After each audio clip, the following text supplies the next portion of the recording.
So now that we have this working, you see in the plugin there's also Microflow Studio, and for now it has a red dot, meaning it's not connected for now.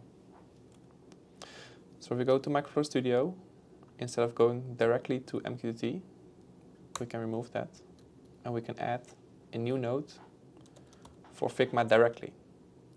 Under the hood, this works exactly the same, and you will see that in the graph. We select the MQTT provider, and we select, in this case, the variables, the same variables that we have within Figma defined. We select that. And we can say whenever the button is true, the Figma variable should be true. And whenever the button is false, so I release the button, the value should be false. So if we press the button, it's true. If we release it, it should be false. Why is it not connecting? We need to redo this.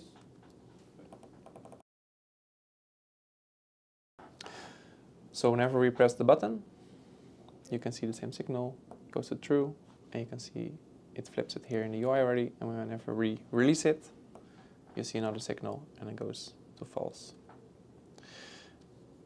It goes over MQTT still, even though that's a bit hidden now in the UI, but if we press it, you can still see the same signal going in the graph. So under the hood, it's still using MQTT, but it makes it a bit easier for you to directly connect to your variables and control them. So the signal still goes.